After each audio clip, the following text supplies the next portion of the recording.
दुसऱ्या एपिसोडमध्ये आपण पाहिलं, की कशा पद्धतीने तुम्ही स्टॉक शोधू शकतात. या व्हिडिओमध्ये आपण बघणार आहे, कशा पद्धतीने ते जे स्टॉक शोधलेत, त्यांचं टेक्निकल एनालिसिस करायचं. ते जर व्हिडिओ पहिला आणि दुसरा एपिसोड जर तुम्ही पाहिला नसेल, डिस्क्रिप्शनमध्ये लिंक आहे.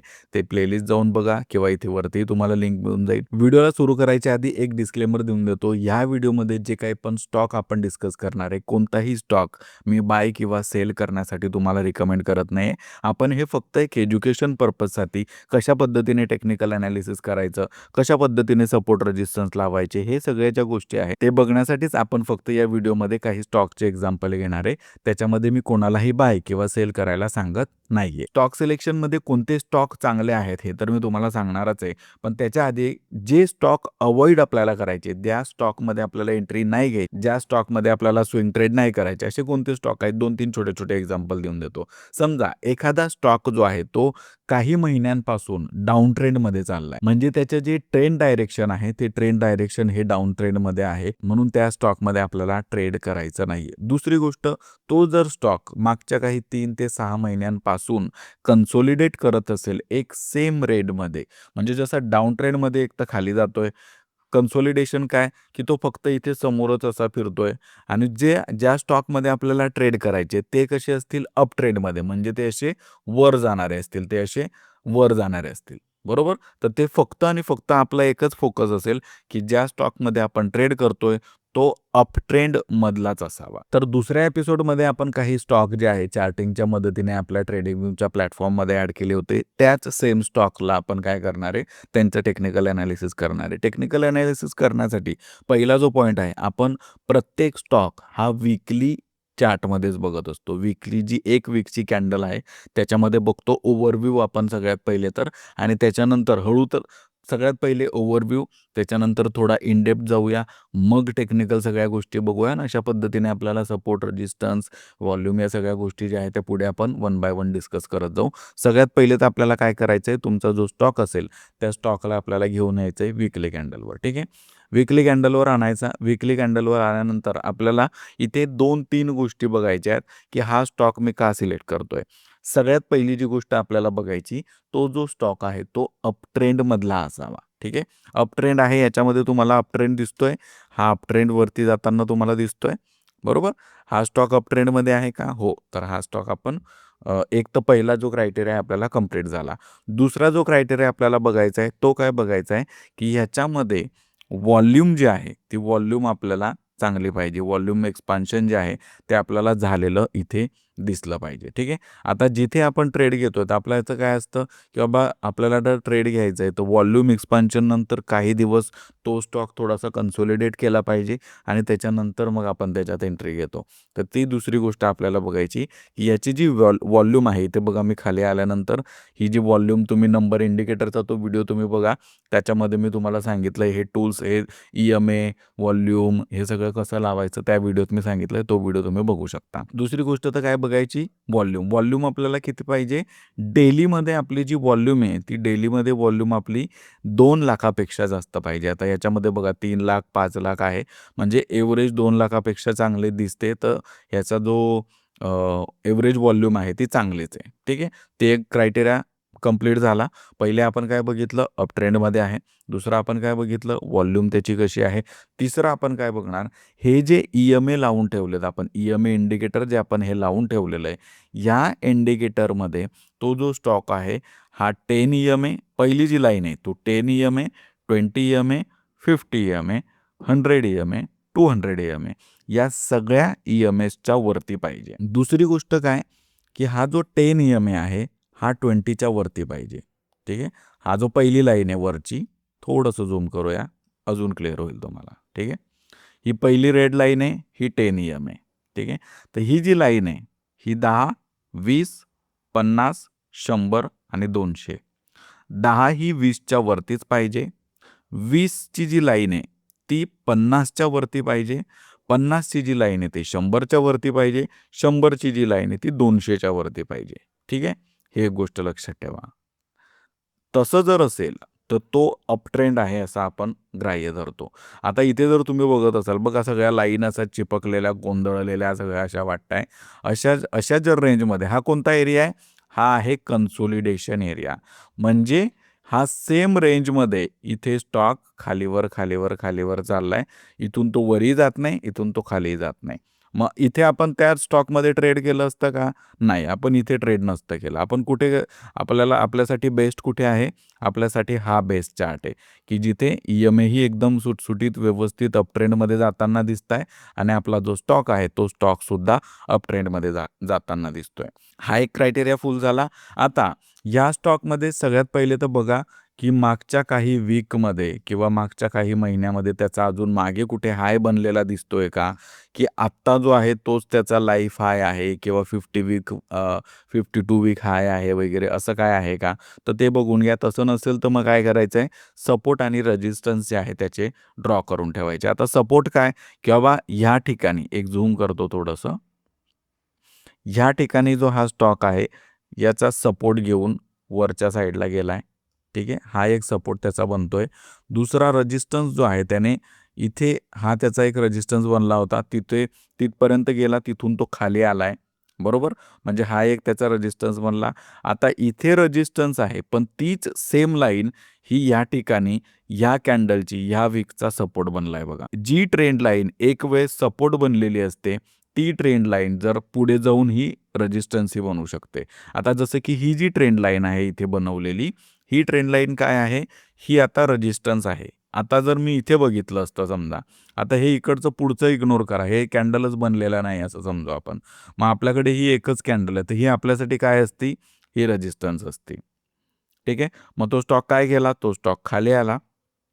थोडासा खाली आल्यानंतर मग तो परत वर जायला लागला. जसं त्या स्टॉकने या ट्रेंड लाईनला ब्रेक केलं असतं, तसं आपण डेली कॅन्डलमध्ये त्याला बघून डेली कॅन्डलमध्ये आपण त्याच्यामध्ये एंट्री केली असती. एंट्री एक्झिट एरिया त्याच्यावर पण आपण डिस्कशन करणार आहे. डिटेलमध्ये त्याच्यावरही स्पेशल व्हिडिओ येणार आहे. आता आपण हे फक्त टेक्निकल एनालिसिस करून घेतोय. इथे होती रेझिस्टन्स, इथे त्याचा सपोर्ट बनून गेली आणि त्या सेम सपोर्टला घेऊन 2 वेळेस तो स्टॉक वर गेलाय. बघा ह्या वीकमध्ये तिथपर्यंत आला, पण त्याच्या खाली नाही आला तो. दुसरा जो वीक त्याचा सुरू झाला, तिथून तो काय काय झालं त्याचं वरच्या साईडला त्याने मूव्ह दिलाय.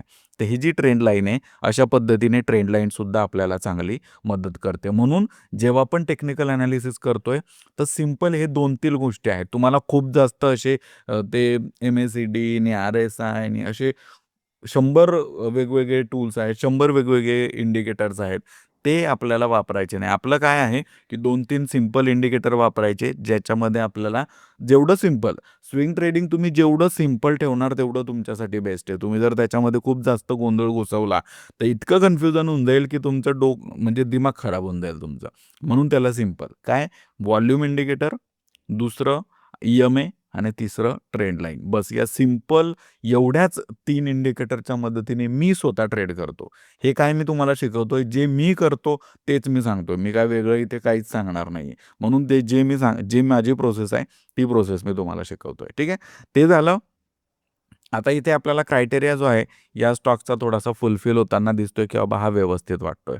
मग दुसऱ्या स्टॉकमध्ये आता पटापट दुसरे स्टॉक बघून घेऊया. आता हा जो स्टॉक आहे, या स्टॉकमध्ये आता अजून असे स्टॉक असतील, की ते स्टॉक ऑलरेडी ब्रेकआउट झालेले असतील. बघा आता याचा रेझिस्टन्स बनतोय इथे. हा इथपर्यंत गेला होता, इथून खाली आलाय, परत त्या सेम ठिकाणी आलाय, परत तिथूनही खाली आलाय आणि आता मागच्याच वीकमध्ये त्याने इथे ब्रेकआउट दिला. ब्रेकआउट दिल्यानंतर तो वरच्या साईडला गेलाय. बरोबर. आता वरच्या साईडला जो गेलाय, किती पर्सेंट गेलाय? तर तो आपण बघून घेऊया. पर्सेंट किती आहे त्याचे? 10% मूव्ह त्याने देऊन दिले. मग जेव्हा तुमच्या लिस्टमध्ये असा एखादा स्टॉक येईल, की ज्या स्टॉकने ऑलरेडी 10, 15, 20% मूव्ह दिलाय. अशा स्टॉकमध्ये आपल्याला ट्रेड नाही करायचं आत्ता. तो स्टॉक चांगला स्ट्राँग आहे. त्याने आत्ताच ब्रेकआउट दिलाय. पण लगेच त्या स्टॉकमध्ये आता आपल्याला ट्रेड नाही करायचं. त्याला आपण काय करू? वेगळी एक वॉच लिस्ट बनवू आणि त्या वॉच लिस्टमध्ये त्याला ठेवू आपण आणि त्याच्यावर लक्ष देऊ. का? कारण जर तो आत्ता ब्रेकआउट झालाय एवढ्या वर्षानंतर म्हणजे 2023 नंतर तो आत्ता ब्रेकआउट जर झालाय, तर चान्सेस आहेत आता इथे चांगला स्ट्राँग एकदम स्ट्राँगली तो इथून ब्रेकआउट झालेला आहे. आता ही जी कॅन्डल आहे, या कॅन्डलला आपण काय म्हणतो? जर तुम्ही माझे जुने व्हिडिओ बघितले असतील तर तुम्हाला माहिती आहे, मी त्या कॅन्डलला काय म्हणतो? कमेंट करून सांगा म्हणजे माझ्या लक्षात येऊन जाईल, की तुम्ही तो व्हिडिओ बघितला आहे. ठीक आहे. आता ही जी कॅन्डल आहे, इथे आपल्याला काय आहे, की तो चान्सेस आहे, की इथून तो थोडासा खाली येऊ शकतो. इथे येऊ शकतो तो या रेंजमध्ये कुठेही आणि इथून मग तो परत वर जायला लागेल. रिव्हर्स जेव्हा येईल तर जी आपली पुलबॅक स्ट्रॅटेजी आहे, त्या पुलबॅक स्ट्रॅटेजीच्या हेल्प घेऊन त्याचा सगळं ॲनालिसिस करून मग आपण एंट्री घेऊ शकतो. तो व्हिडिओ जर तुम्ही बघितला नसेल तर तो व्हिडिओ जाऊन तुम्ही बघा.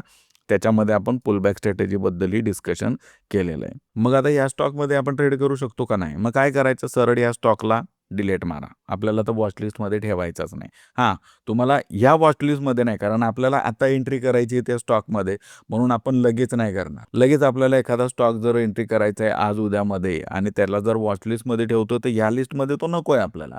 आपण तो वेगळ्या वॉच लिस्टमध्ये ठेवू आणि त्याच्यावर लक्ष ठेवू जोपर्यंत तो खाली येत नाही तोपर्यंत. आता मी इथून डिलीट करून दिला. ठीक आहे. दुसरा पुढच्या स्टॉककडे जाऊ. पुढचा कुठला आहे? AB capital. आता एबी कॅपिटलमध्ये पण बघा काय होतंय, त्याने एक ब्रेकआउट दिलाय चांगला. बघा हा त्याचा बेस्ट ब्रेकआउट होता. ब्रेकआउट दिला. बघा मी आत्ता मागच्या स्टॉकबद्दल जे बोललो सेम गोष्ट इथं घडली. Same to same. ठीक आहे. आता मी हे काही बनवलेलं नाही आहे असं वेगळं, असं स्क्रिप्टेड काही नाही आहे. ते स्टॉक तुम्ही जर व्हिडिओ बघितला असेल मागचा सेकंड एपिसोड, त्याच्यामध्ये ऑटोमॅटिक हे स्टॉक्स आलेत त्या फिल्टरमध्ये आणि तेच स्टॉक मी इथे ॲड केलेत. काय मी तुम्हाला सांगितलं, ब्रेकआउट दिला त्या स्टॉकने, ब्रेकआउट दिल्यानंतर बघा वर गेला तो इथपर्यंत आणि इथून मग तो रिव्हर्स झालाय. बरोबर ती जी हा रेजिस्टन्स इथे रेजिस्टन्स लाईन जी ही ड्रॉ केली होती, सेम त्या रेजिस्टन्स लाईनला त्याने टच केला, थोडासा खाली आला आणि तिथून तो परत वर जाऊन इथून त्याने अपसाईडचा मूव्ह दिलाय. आता आपलं काय काम आहे, की आता आपल्याला ह्या स्टॉकमध्ये ट्रेड करायचं आहे का? तर ऑलरेडी तो स्टॉकने जर चांगला मूव्ह देऊन दिलाय, समजा जो काही पण त्याचा मूव्ह असेल, बघा किती 45% त्याने मूव्ह दिलाय. मग या स्टॉकमध्ये आपल्याला ट्रेड करायचं आहे? नाही. ठीक आहे. याच्यामध्ये आपण नाही करणार. मग याला पण आपण काय करू? डिलीट करू. आता हा आहे पुढचा स्टॉक. ठीक आहे. आता हा जो स्टॉक आहे, तर बरेचसे असे मी तुम्हाला स्टॉक सांगितले, जो स्टॉक खूप वर्षापासून, खूप महिन्यापासून जर सेम एरियामध्ये फिरत असेल, तर त्या स्टॉकमध्ये आपण ट्रेड करत नाही. बरोबर? हा एक त्याचा बॉक्स बनलाय. याच बॉक्समध्ये तो फिरतोय. इथून तो वर जात नाही, इथून तो खाली जात नाही. आता आलाय तो ब्रेकआउट जवळ, पण जोपर्यंत तो ब्रेकआउट देत नाही, हा त्याचा रेजिस्टन्स आहे. जोपर्यंत ही रेजिस्टन्स ब्रेकआउट देत नाही, तोपर्यंत आपण त्याच्यामध्ये आपला ट्रेड करण्यासारखा तो नाहीये. म्हणून याला पण काय करायचा? डिलीट. एकच आतापर्यंत आपल्याला भेटलाय. दुसरा LTF बघा, याच्यामध्ये पण सेम आहे. म्हणजे हे जे स्टॉक आलेत आपले सगळे ब्रेकआउट स्टॉक आहेत आणि प्रत्येक स्टॉकमध्ये सेम इथे पण सीन झालाय बघा. सेम टू सेम इथे पण सीन झालाय. ब्रेकआउट दिला, रिव्हर्स आला, सपोर्ट घेतला आणि तिथून त्याने मूव्ह दिला. आहे की नाही बरोबर? म्हणजे वर्क करते की नाही ती गोष्ट, आपल्यासमोर काही स्टॉक आहेत ते दिसत आहेत. चला, हे तर आपल्याला मेन स्टॉक शोधायचे आहेत. आपल्यासाठी आपल्याला स्टॉक शोधायचे. हाही नाही कामाचा आपला, यालाही डिलीट केला. दुसरा बघा परत सेम फेडरलमध्येही तीच गोष्ट होते. म्हणजे इथे हा बॉक्स जो त्याचा बनलेला होता, हा बॉक्स त्याने ब्रेकआउट केला, त्याने मूव्ह दिला.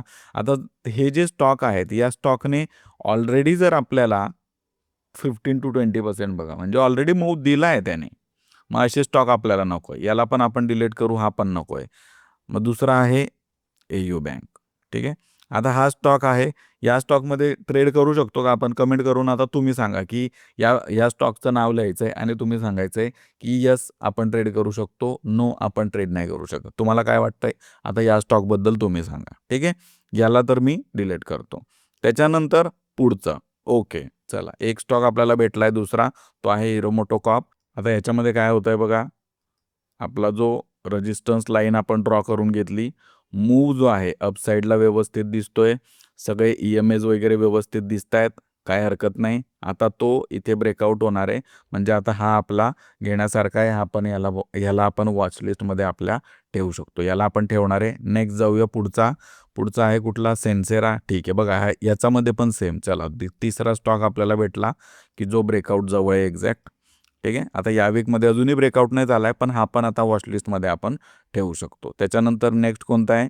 नेक्स्ट आहे रिलायन्स. ठीक आहे. रिलायन्स पण ओके आहे. म्हणजे तेवढा असा नाही आहे, पण मला पर्सनली तो नाही आवडत. दुसरा कुठला स्टॉक आहे? हा पण चांगला अपमूव्हमध्ये दिसतोय. ब्रेकआउटही त्याने करून दिला आहे ऑलरेडी. ब्रेकआउट झाला आहे स्टॉकमध्ये. हे वीकली आपण सगळे बघतोय, ठीक आहे. वीकली कॅन्डल बघतोय आपण.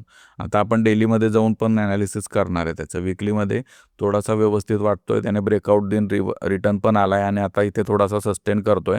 डेलीमध्ये बघूया आपण याला काय करता येईल. पुढचा आहे हा, त्याला बघून घेऊया. ओके, याने पण बघा ब्रेकआउट दिलाय. ब्रेकआउट देऊन याने पण आपल्याला जो किती पर्सेंट आहे तो पण आपण कॅल्क्युलेट करून घेऊ. 15% बघा, जेवढे ब्रेकआउट झालेत 15 ते 20% स्टॉक्सने रिटर्न दिलेला आपल्याला दिसतंच आहे. आता याच्यामधून तर मी निघून जातो, ठीक आहे. आता हे 4 स्टॉक आहेत. 4ही स्टॉकला आपण सगळ्यात पहिले तर डेली कॅन्डलमध्ये जाऊ.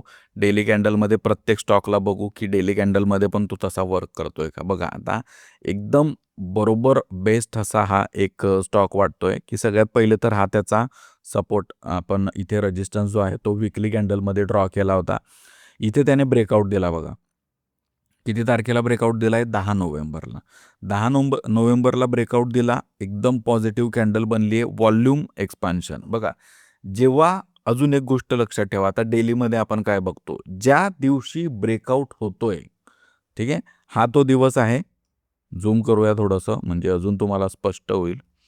ज्या दिवशी ब्रेकआउट होतोय त्या दिवशी व्हॉल्यूमचं एक्सपान्शन झालेलं पाहिजे. व्हॉल्यूम जे आहे एव्हरेजपेक्षा वाढलेली पाहिजे. आता एव्हरेज व्हॉल्यूम किती आहे याच्यामध्ये बघूया. याची जी एव्हरेज व्हॉल्यूम आहे ती 50,000, 1,00,000, 1,50,000, 3,00,000 अशी आहे. पण या ठिकाणावरून त्याची व्हॉल्यूम जी आहे ती वाढत चालली आणि इथे काय झालंय, डायरेक्ट 26-27 लाख शेअर्स जे आहेत त्या कंपनीमध्ये विकत घेतले गेलेत. आता 26-27 लाख लोकांनी तेवढा जर ट्रेड झालाय म्हणजे काहीतरी गुड न्यूज असेल. एखादा मोठा ट्रेडर, एखादी DII, FII हे लोक जे आहे त्या लोकांनी तिथे इन्व्हेस्टमेंट केली असेल. जे काही पण गोष्टी घडल्या असतील म्हणून एवढा मोठा नंबर बनलाय. कारण ज्या स्टॉकमध्ये फक्त 1 लाख लोक रोजचे ट्रेड करताय, त्या स्टॉकमध्ये जर 26-27 लाख शेअर्स ट्रेड झाले, त्याचा अर्थ काहीतरी गोष्ट घडलेली आहे, म्हणजे चांगली गोष्ट घडली आहे. म्हणून तेवढी व्हॉल्यूम पण आली आणि ती व्हॉल्यूम आली म्हणून बघा गॅप अप पण झाला बघा. गॅप अप झालाय एवढा. हा गॅप अप झालाय. किती पर्सेंटचा गॅप अप येतो? ऑलमोस्ट 6%च्या आसपासचा, 5.5%च्या आसपासचा गॅप अप आहे.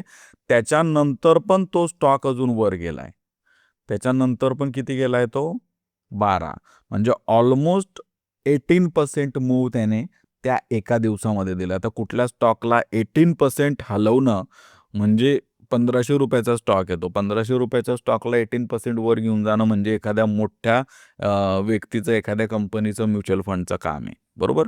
हा एक अंदाज आपल्याला येऊन गेला. आता हे एक कन्फर्मेशन होऊन गेलं की व्हॉल्यूमचं एक्सपान्शन झालं आणि ती जी व्हॉल्यूम आहे ती पॉझिटिव्ह कॅन्डल अपसाईडला मूव्ह झालाय. म्हणजे आपला तो वॉचलिस्टमध्ये आलेला असता. तेव्हा जरी आपण चेक केलं असतं तेव्हा पण आला असता तो वॉचलिस्टमध्ये. पण ठीक आहे, काय हरकत नाही. त्याच्यानंतर मग काय झालं, त्या स्टॉकमध्ये थोडासा अपमूव्ह केला, रिव्हर्सल केला बघा. रिव्हर्सल करून इथून मग तो परत रिटर्न जायला लागलाय. आता हा जो रिटर्न आहे त्याचा किती पर्सेंटचा रिटर्न आहे आपण बघून घेऊया. इथून त्याने ऑलमोस्ट 15% मूव्ह देऊन दिलाय. आता आपण या स्टॉकला काय करू, थोडंसं वेट करू अजून. याने ऑलरेडी मूव्ह दिलाय. तो आता इथून जोपर्यंत थोडासा 5 to 8% खाली येईल ना, त्याच्यानंतर मग आपण त्या स्टॉकमध्ये एंट्री करू. इथून तो काय व्हायला पाहिजे, आता त्याने मूव्ह दिलाय. मग त्या मूव्ह दिल्यानंतर त्याने इथे कमीत कमी 7 to 8% तरी खाली यायला पाहिजे. तो जर इथे ह्या रेंजमध्ये जर आपल्याला भेटेल, तर मग आपण त्या स्टॉकमध्ये एंट्री करू. अदरवाईज आपण नाही करणार. ही एक गोष्ट बघून घेतली. आपल्याला काय व्हॉल्यूमचं एक्सपान्शन कन्फर्म होऊन गेलं. त्याच्यानंतर त्याचा जो सपोर्ट आहे तिथून तो रिव्हर्सही झालाय. त्याने अपमूव्हही दिलाय. आता अपमूव्ह दिल्यानंतर आपल्याला तिसरं काय करायचंय, अपमूव्ह जर तो ह्या रेंजमध्ये भेटतोय तर मग इथे आपण एंट्री केली असते. पण त्याने ऑलरेडी अपमूव्ह दिलाय म्हणून आपण काय करू, थोडासा रिव्हर्सल थोडासा पुलबॅकचा वेट करू. पुलबॅक जसा भेटला की तसं मग आपण त्या स्टॉकमध्ये एंटर करू शकतो. ठीक आहे. तर असं आपल्याला बघायचं. प्रत्येक स्टॉकमध्ये तुम्हाला ते बघायचंय. स्टॉक वर जाणार, जोपर्यंत तो खाली थोडासा पुलबॅक देत नाही, थोडीशी प्रॉफिट बुकिंग तिथे होते, मग आपण तिथे एंटर करतो. मग तो पुढचा जो काही पण त्याचा मूव्ह असेल तो आपण कॅच करतो. ठीक आहे. तर ह्याला पण आपण ठेवू शकतो. दुसरा आहे हिरो मोटो. आता हिरो मोटोचा बघा अजून ब्रेकआउट व्हायचा बाकी आहे बघा. ते ऑलमोस्ट तिथपर्यंत पोहोचलाय. जसा हा स्टॉक ब्रेकआउट देईल, ब्रेकआउट देऊन परत जसं याच्यामध्ये ल्युमॅक्समध्ये जसं झालं, सेम टू सेम जोपर्यंत तसं होत नाही, म्हणजे काय होईल, या स्टॉकमध्ये इथे ब्रेकआउट होईल. ब्रेकआउट होऊन थोडासा तो खाली असा येत नाही. इथे आपण या एरियामध्ये एंट्री घेऊ आणि मग तो पुढचा जो मूव्ह असेल त्याला आपण कॅच करायचं प्रयत्न करू. ठीक आहे. हे झालं. त्याच्यानंतर सेन्सेरामध्ये पण बघा इथे पण बघा आता इथे काय झालंय, ब्रेकआउट दिला. ब्रेकआउट दिल्यानंतर स्टॉक थोडासा खाली आलाय. पण खाली आल्यानंतर इथून परत जे विकत घेणारे जे लोक होते, बायर्स होते, त्या बायर्सने त्या स्टॉकला थोडंसं वरच्या साईडला मूव्ह केलाय. अजूनही तो स्टॉक आपल्या वॉचलिस्टमध्येच आहे. अजून आपण त्याच्यामध्ये एंटर करू नाही शकत. ठीक आहे. चौथा आहे L&T. याच्यामध्ये पण बघा आता बघा जसं ब्रेकआउट झाला, रिव्हर्सर दिला, परत वरती गेला. जसं ल्युमॅक्समध्ये मी तुम्हाला सांगितलं की स्टॉक तो वरती गेलेला होता, खाली आला, इथून तो आता परत वर गेलेला आहे. मग आपल्याला काय करायचं आहे, वाट बघायची खाली यायची. जसा हा खाली आलाय बघा, आता इथे आपल्याला काय करायचं आहे, सगळ्यात पहिली गोष्ट तर ब्रेकआउट जो झालाय, ठीक आहे, ब्रेकआउट झाला बघा, लक्षात ठेवा काय करायचं. ब्रेकआउट झाला, वरच्या साईडला जाईल. वरच्या साईडला गेल्यानंतर जोपर्यंत थोडासा रिव्हर्सल होत नाही आणि रिव्हर्सल होऊन मग त्याचा अपसाईड मूव्ह सुरू होत नाही, तोपर्यंत त्या स्टॉकमध्ये एंटर नाही करायचं. याच्यामध्ये आपण दोन, एक तर ब्रेकआउट स्ट्रॅटेजी, दुसरी जी आहे पुलबॅक. ब्रेकआउट झाला, पुलबॅक आला, जिथे पुलबॅक आला तिथे आपण एंटर करू आणि तिथून मग तो वरचा जो मूव्ह असेल तो आपण कॅच करू. दुसरं तुम्हाला अजून काय बघायचं आहे, ज्या दिवशी ब्रेकआउट होतोय त्याची जी कॅन्डल आहे ती कॅन्डल ही बादशाह कॅन्डल असली पाहिजे. मी तुम्हाला आतापर्यंत सांगत होतो त्याला आपण बादशाह कॅन्डल म्हणतो. ती जी कॅन्डल आहे ती बादशाह कॅन्डल असली पाहिजे. बादशाह कॅन्डल तर ती बनलेली असेल तर मग आपण तो स्टॉक स्ट्रॉंगली ब्रेकआउट करतोय असं त्याला म्हणतो. ब्रेकआउट झाला, ब्रेकआउट झाल्यानंतर आपल्याला काय करायचं आहे, त्या स्टॉकला थोडंसं पुलबॅक होऊ द्यायचं. पुलबॅक झाल्यानंतरच आपण त्या स्टॉकमध्ये एंटर करणार आहे. थोडक्यात तुम्हाला सांगून देतो की टेक्निकल ॲनालिसिसमध्ये तुम्हाला काय काय करायचे. सगळ्यात पहिली गोष्ट जी तुम्हाला करायची आहे की वीकली कॅन्डलमध्ये, वीकली चार्टमध्ये तुम्हाला त्या स्टॉकचं ॲनालिसिस करायचं आहे. दुसरी गोष्ट तुम्हाला बघायची की तो जो स्टॉक आहे तो अप ट्रेंडमध्ये असला पाहिजे. तिसरी गोष्ट तुम्हाला बघायची आहे की तो जो स्टॉक आहे तो आपल्या जे काही पण 10, 20, 50, 100, 200 EMAs आहेत त्या EMAsच्या वरती असला पाहिजे. चौथी गोष्ट तुम्हाला बघायची, त्या स्टॉकमध्ये व्हॉल्यूम जी आहे ती 2 लाख प्लस असली पाहिजे. नेक्स्ट जो पॉईंट आहे तो म्हणजे की जेव्हा तो स्टॉक ब्रेकआउट होईल, ब्रेकआउट होऊन जोपर्यंत तो पुलबॅक देत नाही, त्या पुलबॅक झाल्यानंतरच आपण त्या स्टॉकमध्ये ट्रेड करणार आहे. ब्रेकआउट झाला म्हणजे लगेच आपल्याला ट्रेड नाही घ्यायचा आहे. अजून दुसरी गोष्ट म्हणजे सपोर्ट आणि रेजिस्टन्स जे आहे ते तुम्हाला ड्रॉ करून ठेवायचे चार्टवर. त्यावरून तुम्हाला अंदाज येतो की तो जो स्टॉक आहे तो कुठून ब्रेकआउट होईल, कुठे त्याचा पुलबॅक बनतोय, कुठे सपोर्ट बनतोय, कुठे रेजिस्टन्स बनतोय. ब्रेकआउट आपल्याला कळेल कधी, जेव्हा तुम्ही त्याच्या रेजिस्टन्स लाईन बनवून ठेवाल, त्याच्या सपोर्ट लाईन बनवून ठेवाल, तुम्हाला तेव्हा त्याचा अंदाज येईल. म्हणून या दोन्ही गोष्टी ज्या आहेत त्या तुम्हाला करायच्याच आहे. जेव्हाही एखादा स्टॉक ब्रेकआउट देतो, ब्रेकआउट झाल्यानंतर जेव्हा तो रिटेस्ट करतो, त्याचा जो रेजिस्टन्स झोन होता त्याचा जेव्हा तो सपोर्ट घेतो, त्या सपोर्टच्या ठिकाणी चान्सेस असतात की त्याचा पुलबॅक येतो आणि त्या ठिकाणी आपण एंट्री करायची. तेवढ्या 2-5% तो स्टॉक जर त्या रेंजमध्ये फिरतोय, याचा अर्थ तो आपला चांगला एंट्रीचा पॉईंट होऊ शकतो. एंट्री कशी घ्यायची हे नेक्स्ट पुढच्या एपिसोडमध्ये मी तुम्हाला सांगणारच आहे. तर माझी ही स्टॉक सिलेक्शनची सिरीज जर तुम्हाला आवडत असेल तर प्लीज व्हिडिओला लाईक करून जा. काय प्रश्न असतील या व्हिडिओबद्दल तर कमेंट करून मला विचारा. आणि ह्या सिरीजमधला दुसरा एपिसोड जर तुम्हाला बघायचा असेल तर हा तो व्हिडिओ आहे. व्हिडिओ जाऊन बघा. दुसरा व्हिडिओ तुम्हाला आवडला, काय प्रश्न असतील त्याच्याबद्दलही, तर तिथे जाऊन कमेंट करा. भेटतो तुम्हाला चौथ्या एपिसोडमध्ये. थँक्यू.